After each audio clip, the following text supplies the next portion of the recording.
Oh man, what a comeback. What a comeback for the Kings. Good for them.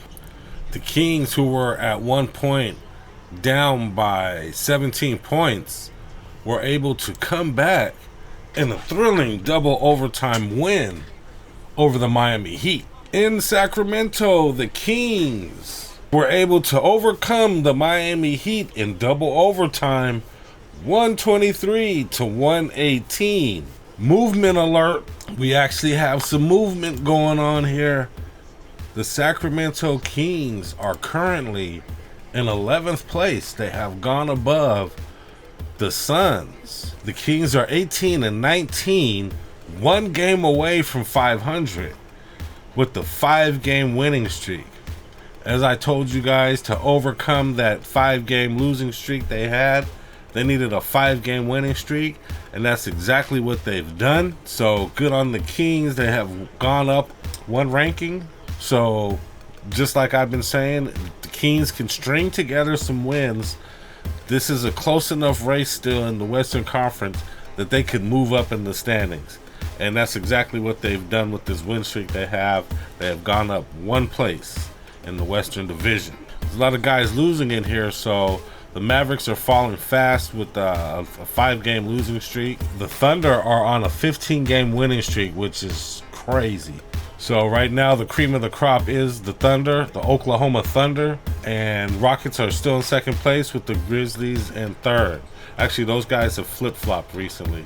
The Grizzlies were in second, Rockets were in third, and it flip-flopped a little bit. Denver's in fourth. Lakers are right there. So Kings just got to keep winning. Hey guys, I really appreciate you joining me. Hopefully you're here for the whole video. I got some really good stuff to talk about today and the Sacramento Kings. So go ahead, click that like button for me. Don't forget to subscribe as well. The day after every game I talk Kings, and you'll want to hear my analysis. So go ahead and click that subscribe button. Also, please share the content. I'd really appreciate it if you shared the content and make a comment. Making a comment helps me kick the algorithm's ass, so I appreciate you ahead of time. And I just want to say welcome, YouTube, and to all my folks and you Kings fans. It's your guy, Jay Woods, aka Shy the Man, and I'm back at you with another episode of The Kings Morning After. Midday Cup of Joe with Jay.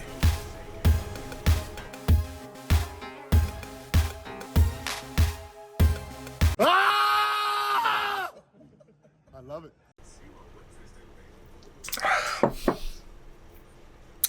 And I have to admit to you guys, my coffee's cold, okay? Cold-blooded like the Kings have been on this 5-game winning streak.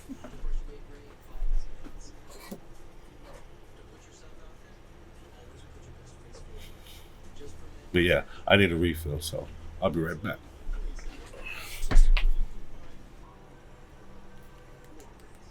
Oh yeah, that's a lot better, a lot better. There we go. Some nice hot coffee. Wake me up so I can give you this midday report. Midday analysis of the Kings. And today is January 7th, 2025. And today is, you know what day it is. Yeah. Yeah. It's Tuesday.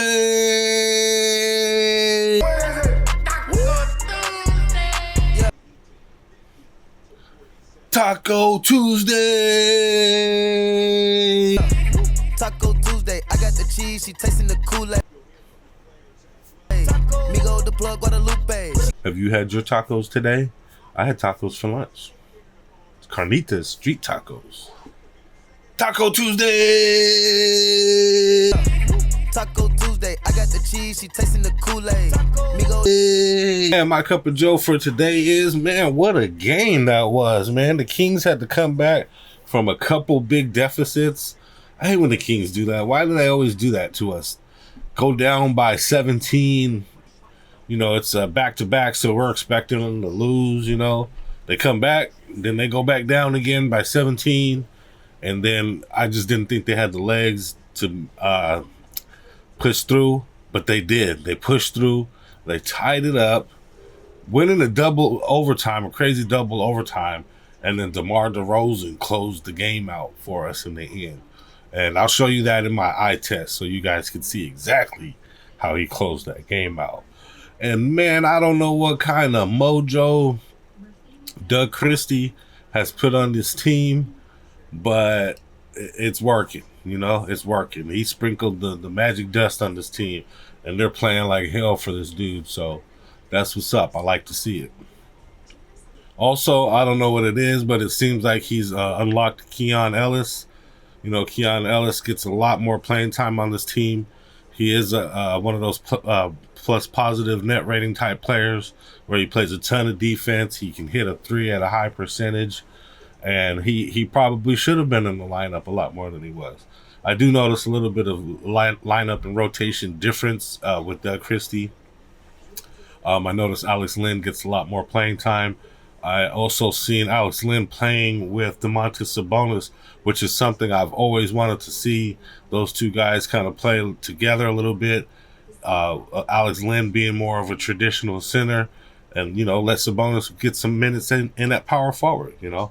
And then I also saw a lot of Sabonis in there with Trey Lyles, which you didn't really see a ton of with Mike Brown.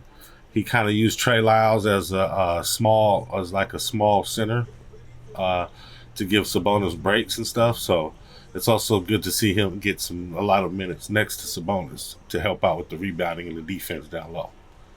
That's my cup of Joe. Black, one creamer. I'm going to give you guys some stats. Quick stats. Let's see how fast I can give you guys these stats.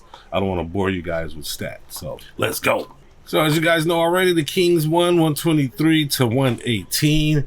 Miami Heat were in the lead after the first quarter by 5 points. The Kings turned it on after that, though, with a big 27-point second quarter, putting them up by 3 at halftime. After that, they kind of fell off a little bit in the third. As you can see in the third, they only were able to score 18 points to the Heat's 31. And then in the fourth quarter, the Kings kind of reversed that, were able to tie it up. Overtime was a tie, obviously, because they went to double overtime. And that's when the Kings went ahead and smothered the Heat at the end. And for the Heat, the leading scorer was Tyler Hero, who was actually on fire that game, hitting a ton of threes. A ton of quick shots. He has one of the fastest shots I've seen. Terry Rozier with 18, Bam Adebayo with 18, and all the whole lineup for the Heat, the whole starting lineup for the Heat went into double figures, and they had Nikola Jokic off the bench with a big 12 points. Jaime Jaquez had a triple double, so good for him. 10 assists. 12 rebounds. Bam Adebayo also had 12 rebounds. And for the Sacramento Kings, our leading scorer was our new guy, DeMar DeRozan, with 30 points. Malik Monk, the new starter, with 23, and Domantas Sabonis with 21 points. Our full starting lineup also was in double figures. Domantas Sabonis also had another triple-double. He had 11 assists and 18 rebounds, 18 big rebounds on the night. Keegan Murray helped him out with 12 big boards, which is great. And off the bench, we didn't have any big scorers off the bench. Kevin Huerter did contribute 7, and Trey Lyles contributed 6 rebounds, so that was good. Team stats. Both teams scored about 42% field goal. Both teams had about a 42% field goal percentage. 3-point range, the Heat didn't shoot very well, 26%. They hit 11 threes. The Kings hit 2 more threes than them, 34 percentage. Free throws was about even at about 76-77%. Total rebounds, the Heat 53. Kings out-rebounded them by 7 rebounds. Assists, the Kings out-assisted them 30-25. And steals, the Heat had 7 more steals than the Kings, which was kind of interesting. And points in the paint, the Heat also had 12 more points in the paint than the Kings did, which means they had a little bit more post opportunities and driving to the basket type opportunities. But in the end, the Kings were able to tie it up in the fourth quarter and came out with the big victory. And that's my quick stats. Eye test. Eye test. Eye test. I'm gonna give the Kings eye test. Eye test. Eye test. We're gonna take an eye test. An eye test.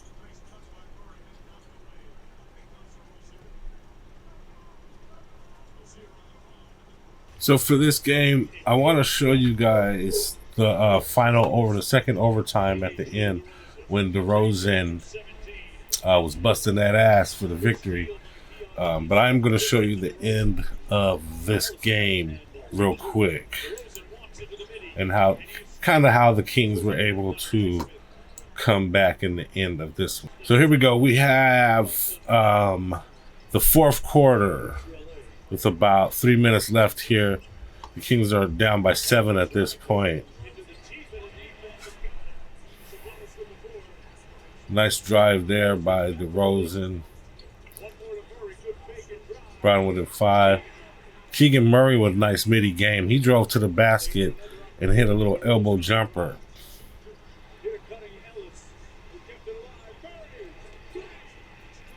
Keegan Murray with the big three-pointer at the end of the game. Good to see him hitting clutch shots like that.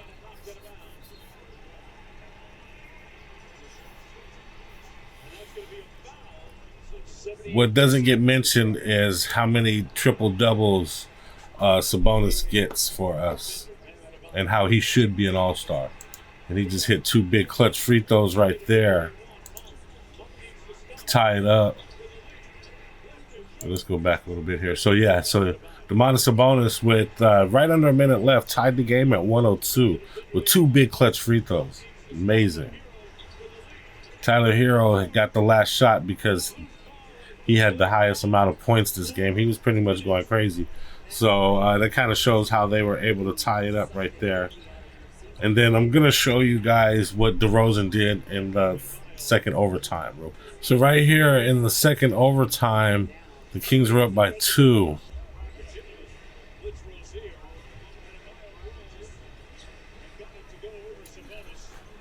And Miami was able to tie it up right there with 2.5 minutes left in the second overtime.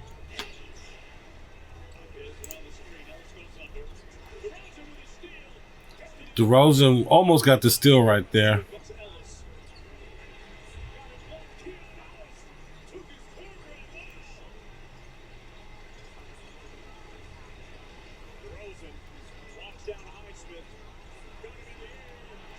Beautiful pump fake, down low shot by DeRozan.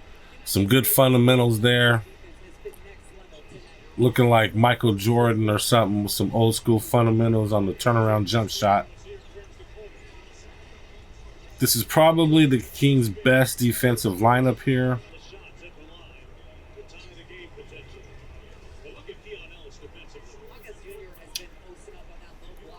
Keon Ellis playing against guys that are inches taller than him, still coming up with the block. And Domantas Sabonis with a good foul down low. Sometimes a foul can count as good defense.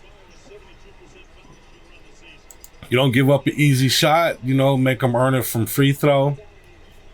And that's considered defense.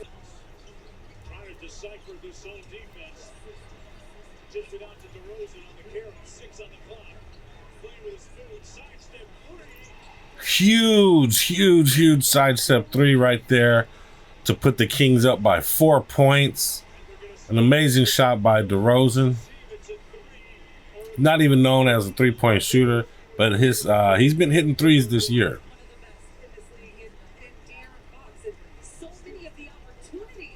I want to say they took this away and made it a 2-pointer. I want to say his foot was barely on the line.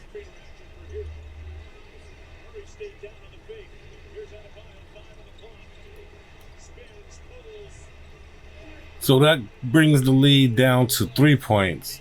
Good defense on Adebayo, good enough to get him to miss the shot. Grab the rebound.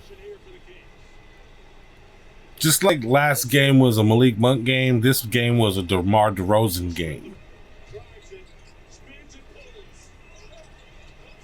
Excellent rebound by Sabonis in the clutch. Let's give it to the hot guy, DeRozan. Couple dribbles between the leg, pump fake. And a top of the key jumper, dead on, dead eye. Hugest smile in the world from DeMar DeRozan after that shot. That smile says it all. Ooh, that's a huge smile right there. DeMar DeRozan could not wait to have a moment like this where he just took over a game and won the game for the Kings. You know, he's officially a king now after dominating that double overtime right there, hitting those big shots, those big clutch shots in the end, and getting the Kings a victory there in the clutch. And man, were they feeling that victory last night. Great victory for the team. Great victory for DeRozan. Great 5-win streak for the city and the fans. Started with that shot. Kept it going with the pump fake. Got the sidestep. And then hit the midi game in the clutch to go ahead and seal the victory. Left the leg up in the air. Let you know for balance. Let you know he was holding it there. Let it go in. And it's good. He's feeling himself.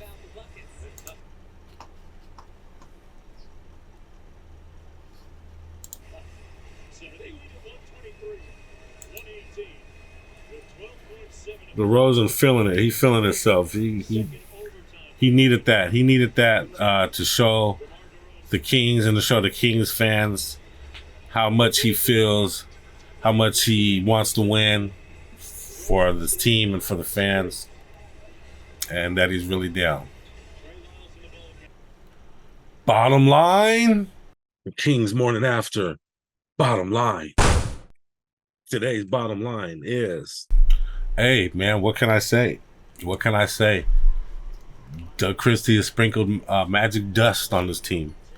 And I mean, at this point, and the way the Kings are looking, a lot of people are saying Coach Brown lost the locker room, and maybe not just the superstar Fox, but maybe a few of the guys, more than one guy. Just by the way these guys are playing and the way they play for Doug Christie, I mean, it's kind of obvious at this point. They needed a new voice in their ear, and Doug Christie was that perfect voice. He fights for his team just as he wants his team to fight for him. So it's a perfect combination so far. Are the Kings going to go undefeated the rest of the way? I doubt it. They do have some hard games coming up next. They will be playing Boston. They have a little bit of a road trip here. They'll be in Boston, and they'll be in Chicago just to come home to play the Bucks in Houston, Washington, and then finish off that 3-game homestand with a revenge game against the Warriors. So they do have some hard teams. They do have some good teams coming up. So, you know, they need to take this victory. Remember what they did, how they were able to come back. Try to play more like they did in against Golden State, where they were able to come out with a quick lead. They started off hot, started off quickly, and they were able to finish the game off wire to wire without the Warriors even having a lead ever in the game. This game was a lot more of a fight, and it was on a back-to-back. The Heat always play the Kings hard. So, you know, the Heat, we know, are a well-coached team, and they're always a very disciplined, hard-nosed team that's going to come out, play really hard, play good defense. And, you know, the Kings, you know, this is a good victory for them. Good for them. They just need to come out fighting like this every game. And that's what they've been doing the past 4 or 5 games under Doug Christie. And they need to finish the season out the way they've been playing lately, the way they're fighting in these games. And hopefully, you know, it's not just a short trend. Hopefully this will last for the whole season. And hopefully they don't tune out Doug Christie. And hopefully Doug Christie gets this job.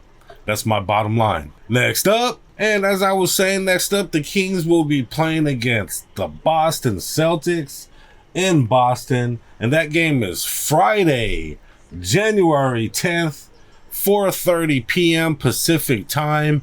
Be there or be square. Check out that game on TV. And then the next day after, check out my analysis of the game. Go ahead and click that subscribe button so you can get a recommendation of that show when I come out with that next episode. And hey, click the notification bell. That way you get notified when I do come out with that episode. I really appreciate it. So these Celtics, as we know, are led by the two-headed snake of Jason Tatum and Jaylen Brown. They also have Kristaps Porzingis, Peyton Pritchard, Derek White, Drew Holiday, Neemias Queta, ex-King, Jordan Walsh, Al Horford, OG, to name a few. And we all know that the Boston Celtics were last year's champions. They were able to bring back pretty much all of their team, except for a couple of guys. So this is the exact same team that won the championship. They are currently 26-10, which is good for second place in the Eastern Conference. So this is not going to be any small task. What I'm looking for is for the Kings to, and they're playing in Boston. So what I'm looking for the Kings to do is at least, hold their own. Don't go out there and get totally blown out. Let's hang with these guys. Let's play some defense. Let's fight. Let's be scrappy just like they have been. And at the end of the game, make that push to try to win on the road. So as long as the Kings don't get blown out, I'm hoping for a victory, obviously. But I do know it's going to be a tall task on the road. And this game is not until Friday, so obviously don't have the betting lines for that. Those don't come out until the day of the games, like midnight or sometime after. But if you're interested in sports betting, I recommend you use BetUS. And there's a link down in the description. Use that link. It helps out the channel. Like I was saying, I don't have the Kings odds yet, but they do have some other bets that you could do on here. These are some last-minute bets that they put on here. The game's starting in about 9 minutes. So they got the Minnesota Timberwolves versus the New Orleans Pelicans. They got some NCAA college basketball here. Then even some soccer, it looks like. I also like to use this site to bet on boxing whenever there's a good fight. They also have boxing props. They also have boxing specials, futures, like fights with Jake Paul versus Roy Jones, Jake Paul versus Canelo, Jake Paul versus Conor McGregor. If any of these things happen, you could win money if you bet on those. The fight lines are actual fights that are actually going to happen. So if you see any discrepancy in any of these fights, you could make bets on here. I'm in Sacramento, California, and I'm able to bet on this site. So you can bet anywhere that you are. Just use the link in the description below. Also, they have the Timberwolves beating the Pelicans by 4. The Celtics beating the Nuggets by 8. That's pretty interesting in Denver. And they have Golden State smashing the Heat by 9. That's also interesting. Then they have the straight up bets, which are the money line bets and the over-unders. If you think it's going to be over 216 combined score or under 216 combined score, you bet that way. So just a bunch of stuff in here that you can bet on. And like I said, I'm in California and I'm able to use it. I just ask that you use the link in the description because it helps out the channel. Thanks, guys. And I got a question for you guys. How are you guys feeling about the Kings now under the direction of Doug Christie? Do things feel a little bit different to you? Do the lineups and the substitutions and the rotations, do those things feel a little different to you? Does the way these guys are playing, does it seem a little different to you? It does to me. Make a comment about it below. Comments also help out the channel. And as I always ask, guys, if you're watching up to this point, go ahead and click that like button. Why not? There must have been something entertaining I said. You must have got some type of information from my sports analysis. So click that like button. And also, I analyze every game like a post-game show, but I do it the next day after around midday. So I do every game. So go ahead and click that subscribe button if you want to see the next episode. Also, you know, you're into Kings Talk, Kings News, NBA basketball. Go ahead and click that subscribe button. Also, if you can, make a comment. Comment on how I'm doing. Comment on how the Kings are doing. Comment on the weather. I don't care. Comment on anything. Comments help as well. And share the content. If you don't mind, please share the content to one of your social medias. Let them know, hey, there's a new guy out here talking Kings. You know, some people can't get enough Kings talk. I'm one of those guys. I'm always listening to different Kings talk, Kings podcasts. So, hey, I'm a new guy. Why not? Share me and subscribe. Or you can talk mess. I don't care. You can say, look at this guy. This guy doesn't know what the hell he's talking about. It doesn't matter. Just share the content, comment, and I appreciate it. If you can do one of those things. Thanks, guys. And I got a motivational quote for you guys today. And I have a quote today that is by Abraham Lincoln. And ever since I found this quote, I really love this quote. I've actually used it before, but I love this quote. The best way to predict your future is to create it. Yep, that's right. The best way to predict your future is to create it. If you create your own future, that's the best way to predict it. And only you can make it happen. Only you can do it. Go out there and make it happen. Create your future. And that's pretty much all that I have for you guys today. I really appreciate you joining me. I really appreciate you watching this far. If you haven't already, please click that like button. And if you're not a subscriber, please subscribe. Click that notification bell so you can see the next episode when it comes out. Because I always have some really important and really good analysis of the Kings. So come back and join me on the next episode of The Kings Morning After. Midday Cup with Joe with Jay. Man, that hot cup of coffee is already cold. But I said what I had to say. I appreciate you guys for joining me. Come on back for that next episode. And for now, I'm out. But before you go, check out these moves. It's good.